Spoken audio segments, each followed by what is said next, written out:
In America, I'm Bobo cousin. It's so hard to keep hearing people say that we celebrate our life. That didn't sit well with me. And I kept asking myself, what are you going to do differently after today to celebrate Bobo life? We should never have to go through this. And I'm sorry that we have to go through this. This is the most traumatic thing we've experienced in so long. The choices we make can shape our future, but sometimes they seal our fate. She was young, full of dreams, willing to give up everything for the man she loved. But love isn't always enough. It was May 9th, 2024. The world kept moving, but for one couple, everything was about to change. A day that started with routine ended in horror. Inside a home on South St. Louis Avenue in North Lawndale, the body of 27-year-old Tetorsha Tiara Williams was found. She had been shot multiple times. The air inside the house was thick with silence, the kind that follows something unspeakable. The man accused, the father of her child, someone she had trusted, someone she had built a life around. But was he the only one to blame? Or had Tetorsha been trapped in something far bigger than anyone realized? She was the seventh. 7 women, 1 man, 6 before her had given him children, but she was the one who didn't make it out alive. This is the horrifying case of Kevin Scott. Before we get into the full story, make sure to subscribe and turn on notifications so you never miss a case like this. It helps the channel and ensures these stories continue to be told. Now let's get into it. Tetorsha Tiara Williams was the kind of person who made you feel at home no matter where you were. She had an energy that drew people in, a warmth that made strangers feel like family. To those who knew her, she wasn't just another face in the crowd, she was a light, someone who carried an unshakable love for the people around her. She was born on January 28, 1996, a moment that brought double the joy to her parents, Trinetta McClure and Terrell Williams.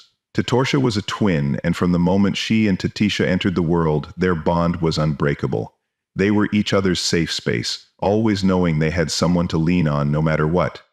Growing up in Chicago, Tetorsha learned early that family was everything. She wasn't just a daughter or a sister, she was a protector, a friend, and a source of strength for those around her. Her childhood was filled with laughter and love, but also lessons in resilience. She understood that life could be tough, but she never let it harden her heart. Her education started at St. Malachy Catholic Elementary School, a small, tight-knit community where she was known for her kindness. Teachers adored her, friends gravitated toward her, and she had a way of making people feel safe.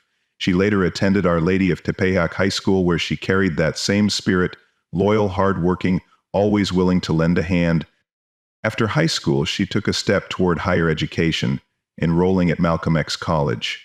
It was a year filled with possibilities, but Tetorsha was never the type to follow a straight path. She was a dreamer, but she was also a realist. She knew that life wasn't always about what you wanted, it was about what needed to be done. And when she became a mother, everything in her world shifted. Her son, Christian, was everything to her. From the moment she held him in her arms, her purpose became clear. Every decision she made, every sacrifice, every late night and early morning, it was all for him. She wanted to give him the best life possible, to ensure he never felt alone, to surround him with love the way she had been surrounded growing up. Tetorsha worked hard. She started out at Ms. B's Kitchen, a family-run business where she put in long hours, learning the meaning of dedication firsthand. She later moved on to jobs at KFC, where she balanced the fast-paced demands of work with the even greater demands of motherhood. But no matter how busy life got, she always made time for Christiane. Eventually, she found her way into security work, a job that required strength, patience, and sharp instincts. It was a role that suited her. She had always been someone who stood her ground, someone who didn't back down easily. Her co-workers respected her, not just for her work ethic, but for the way she carried herself with quiet confidence and an unshakable sense of loyalty. But beyond her jobs, beyond the daily routine, there was another side to Tetorsha. She had dreams, hopes that stretched beyond the limits of her current reality. She wanted more for herself, for her son. She envisioned a future where she could provide for him without struggling, where they could build a life filled with joy and security. She was the kind of mother who never let her son go without. If it meant working overtime, she did it. If it meant sacrificing her own wants, she never thought twice. Christian was her world, and she carried the weight of that responsibility with grace. But life wasn't just about work and survival.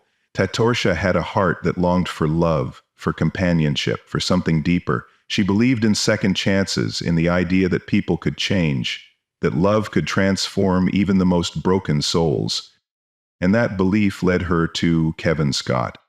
At first, he seemed like someone who understood her struggles, who saw the strength in her and admired it. He had a past, but Tatorsha wasn't the type to judge someone for where they had been. She saw the good in people, sometimes even when no one else could.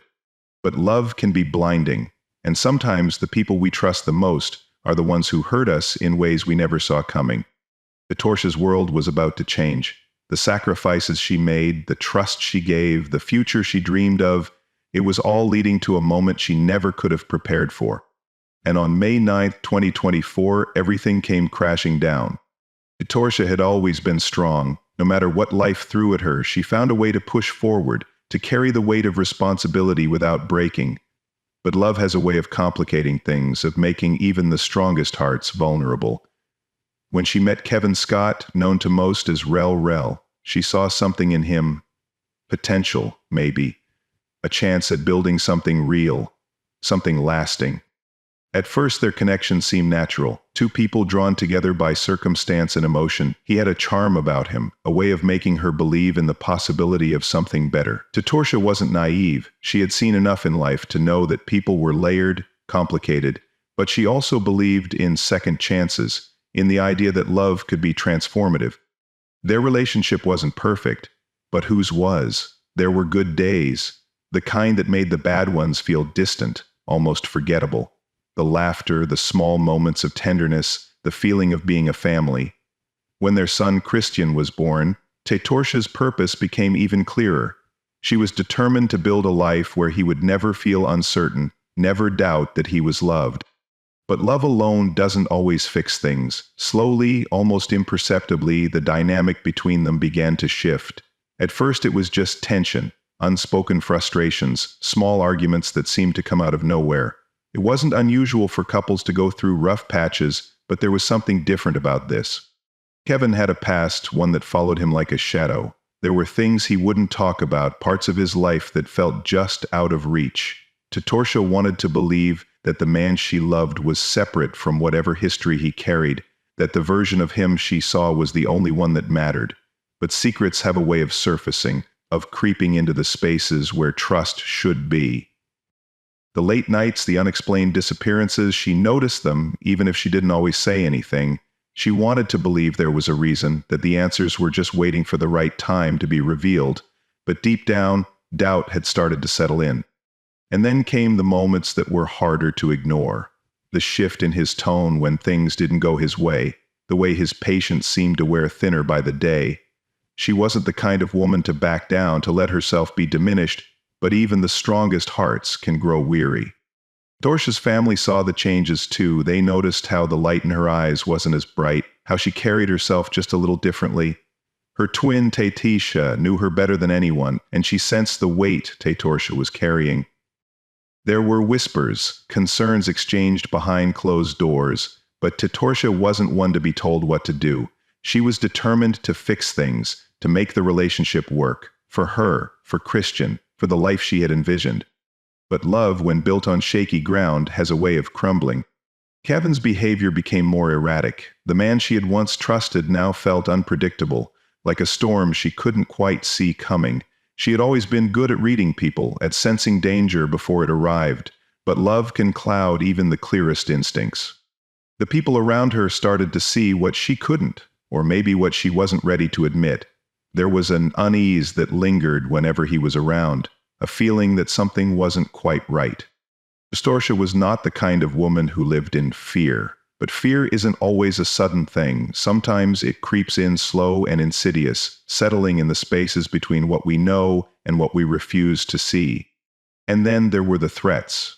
Subtle at first, disguised as frustration or anger, words that cut deeper than they should have, promises that didn't feel like promises at all. By the time she realized the depth of the danger, it was already too late. She had spent so much time convincing herself that things would get better, that if she just held on a little longer, if she just navigated the rough patches with patience, things would settle. but the weight of it all had become suffocating. The moments of unease, the anger simmering beneath the surface. It was only a matter of time before it all came to a head, and when it did, it was fast, violent, and irreversible. The call came in at 2:36 p.m., a well-being check, a routine call for officers who had no idea what they were about to walk into. The house on South St. Louis Avenue sat still, undisturbed from the outside. There was no immediate sign of the horror that lay within. The officers knocked, waiting for an answer that never came. When they pushed the door open, the silence that greeted them was unsettling. Then they saw her. Titorcia was on the kitchen floor, a place that had once been filled with the warmth of home-cooked meals and laughter. Now it was cold, unforgiving. She had been shot multiple times, her body lifeless, her future stolen in a burst of violence. The air inside was thick with something unspoken, a tension that lingered in the aftermath of an unforgivable act. The officers moved with urgency, checking for any signs of life, but there were none. Titorcia was gone. The house felt empty yet heavy with the remnants of what had transpired. Each room bore witness to the moments leading up to this, shouts that had gone unheard, fear that had settled in unnoticed. The walls, the floors, the very foundation of the home held the echoes of a life interrupted. As the crime scene tape went up and neighbors gathered with hushed voices and wide eyes, the reality of what had happened began to spread. This wasn't just another tragedy in the city. This was Titorcia, a daughter, a sister, a mother, the kind of woman who had fought for her family, who had poured every ounce of love she had into the people she cared about. And now she was gone, reduced to a name on a police report, another victim in a world that had taken too much from her. Detectives from Area 4 arrived swiftly, the weight of the case settling on their shoulders as they began to piece together the timeline. Who had been the last to see her? Had there been warning signs? And most importantly, who had done this? It didn't take long for the picture to come into focus. The calls from concerned family members, the stories that began to emerge of a relationship that had soured, of threats whispered behind closed doors. The name that kept coming up? Kevin Scott. Rel, the man she had once loved, the father of her child. It wasn't hard to see why he was the prime suspect. The history between them, the turbulence that had become more than just arguments, it was all there written in the months leading up to this moment. But knowing and proving were two different things. Detectives needed evidence, a trail that would lead them to the truth, no matter how grim. Kevin, however, was nowhere to be found. In the hours after Titorcia's murder, he had vanished, leaving behind more questions than answers. His absence spoke volumes. A man who had nothing to hide wouldn't run, but a man who had just committed the unthinkable? He had every reason to disappear. As detectives worked tirelessly, Titorcia's family was left to grapple with a new reality, one where she was no longer there, one where a little boy, Christian, would grow up without the mother who had done everything for him. The pain was unbearable, the grief suffocating. There was no making sense of it, no justification for why her life had been cut short. And yet the case was just beginning. The search for Kevin intensified. The whispers in the neighborhood grew louder. People wanted justice, they wanted answers, and most of all, they wanted to make sure that the man responsible for this would never have the chance to do it again. Because Titorcia hadn't just been another statistic, she had been loved, she had mattered, and her story wasn't over. Not yet. The news of Titorcia's death spread like wildfire, each retelling more devastating than the last. Family, friends, neighbors, no one could make sense of how a woman so full of life had been taken so violently. The pain stretched far beyond the walls of her home. It settled in the hearts of those who had known her, who had seen the way she doted on Christian, the way she smiled through hardships, always pushing forward. But now she was gone and the world felt different, colder, unfair.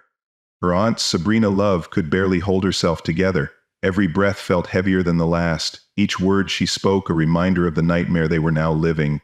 But she had no time to crumble. She had a funeral to plan, a child to think about, and above all, justice to fight for. The thought of Kevin Scott walking free while her niece was being prepared for burial was too much to bear. The police needed to act, but how long would they wait? Desperation turned into action. Sabrina set up a GoFundMe, a plea not just for financial help but for awareness. The world needed to know what had happened to Titorcia. She didn't sugarcoat it. She didn't write in riddles or dance around the truth. Kevin had shot her, he had left her there, lifeless, and now he was on the run. The words were there in black and white, a raw testament to the horror Tatorsha had faced in her final moments. But the fundraiser revealed something even more heartbreaking. Kristen had been there, he had seen it all. The sound of gunshots, the sight of his mother collapsing, the life fading from her eyes. He would never be the same. No child should ever have to witness something like that. No child should have to carry those images, those sounds, those nightmares. Sabrina's voice cracked when she spoke about him. The bright, happy little boy who had once clung to his mother's side was now silent, withdrawn. He barely spoke, barely ate. He refused to sleep alone, as if the darkness of night would swallow him whole. They tried to comfort him, but how could they? There were no words that could erase what he had seen. The community rallied together, donations poured in, strangers reached out, offering condolences, offering prayers. But prayers weren't enough. Sabrina didn't just want sympathy, she wanted Kevin Scott behind bars. Yet, despite the growing pressure, there was no arrest. The days dragged on, each one stretching longer than the last. Every knock at the door sent shivers down their spines. Was it Kevin? Was he back? Was he coming for Christian next? Fear settled into their bones, a constant companion. Some family members left their homes, staying with friends to feel safe. Others kept weapons close, just in case. It was a nightmare that wouldn't end, a wound that refused to heal. Tatorsha's funeral was gut-wrenching. Her casket, draped in flowers, was surrounded by people who had loved her, people who had watched her grow from a determined young girl into a strong woman and devoted mother. The sobs were uncontrollable.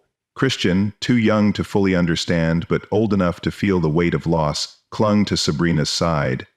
He didn't cry, he just stared, his small fingers gripping a picture of his mother. The pastor spoke of love, of faith, of justice, but justice hadn't come. Kevin Scott was still out there, somewhere, living while Tatorsha lay in the ground. And then the whispers began. Some said he had fled the state, that he had connections helping him stay hidden. Others claimed they had seen him in Chicago, lurking in familiar places, unbothered. A few swore they had heard from him directly, brief, cryptic messages sent to old acquaintances, as if he were taunting them. The police were looking, but were they looking hard enough? Sabrina took matters into her own hands. She called the police every day, demanding updates, refusing to let them forget Tatorsha's name. She reached out to the media, pushing for coverage, making sure the city didn't move on. She wanted Kevin's face everywhere. She wanted his name to be known by every person who turned on the news, who scrolled through their phone. Because this wasn't just about Tatorsha anymore. This was about every woman who had ever felt trapped, every woman who had ever been threatened, every woman who had been silenced before she could escape. And yet justice still felt out of reach. The days turned into weeks, the tension grew. Sabrina feared what would happen if Kevin wasn't found soon. Was he planning something? Would he come back? Was he watching them? The questions kept her up at night. She barely slept, barely ate. She couldn't rest until he was caught. And then one day something shifted. A lead. A break in the case. Someone had seen him. Someone knew where he was. And just like that, the hunt intensified. Someone had seen him. Someone knew where he was. And just like that, the hunt intensified. The Chicago Police Department received multiple tips about Kevin Scott's whereabouts, but each lead seemed to slip through their fingers. He was a man on the run, and as the days turned into weeks, Tatorsha's family grew more desperate for justice. Flyers with his face were plastered across neighborhoods, circulating on social media with warnings that he was dangerous. Every share, every mention carried the hope that someone would recognize him and turn him in. Tatorsha's name became a rallying cry, not just for her loved ones, but for those who understood the devastating impact of domestic violence. Candlelight vigils were held, where people stood in silence, remembering a life cut short.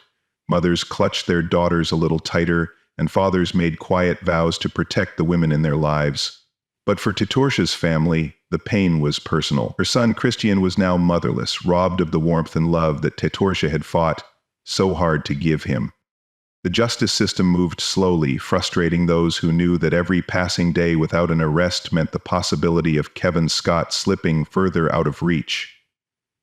The case didn't dominate national headlines, but in her community, people refused to let her story fade away. Tatorsha had been more than a victim. She had been a woman who loved, who dreamed, who deserved so much more than the ending she was given. Then, a break in the case. Someone, somewhere had enough. A new tip came in, one that couldn't be ignored. The pieces started to fall into place, and law enforcement renewed their pursuit with urgency. If he had managed to evade capture for this long, it meant he had help, whether from friends, family, or those who didn't understand or didn't care about the gravity of his crime. Kevin Scott had people willing to shield him, but the walls were closing in. The question remained, would he finally face the consequences of what he had done?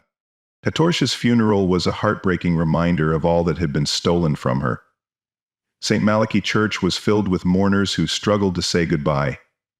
There were no words that could truly ease the pain, no speeches that could undo the tragedy.